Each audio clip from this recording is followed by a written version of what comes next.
Hello, या ठिकाणी उपस्थित सर्व आमदार, माझ्या समोर बसलेले सर्व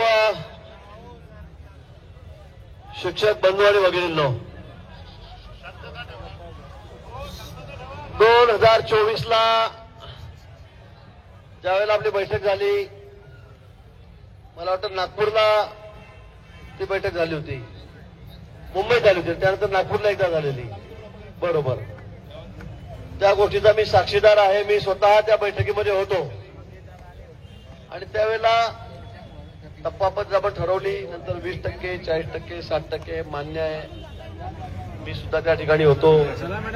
नंतरच्या काळामध्ये काही अडचणी आल्या, हस्तांतर झालं, तो भाग वेगळा. तो आमचं राजकारण आम्ही त्या ठिकाणी बघू.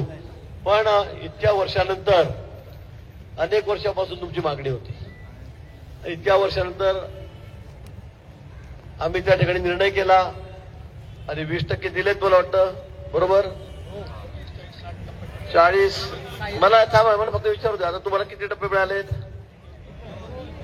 2 टप्पे मिळाले. एकाला बोललं का, शांततेत घ्या. एकाला 2 टप्पे मिळाले, एकाला 3% मिळालेले आहेत.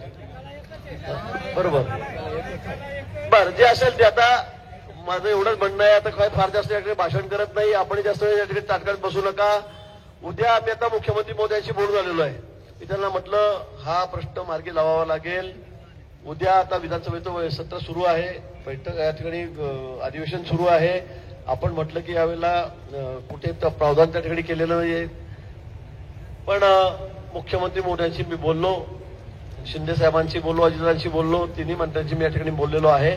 मुख्यमंत्री मोदयांनी सांगितलं, मी त्यांना विनंती केली की इतक्या वेळ आपण या ठिकाणी ताटकळत बसलेला आहात, मोठ्या संख्येमध्ये आहात आणि पक्ष खरं अतिशय महत्वाचा आहे, अतिशय महत्वाचा आहे आपल्या दृष्टीने. आणि म्हणून उद्या आपण एक 10 जण सकाळी 11-12 वाजता जेव्हाही जमेल त्यावेळेला आपण त्या ठिकाणी आपलं शिष्टमंडळ घेऊन इथे या.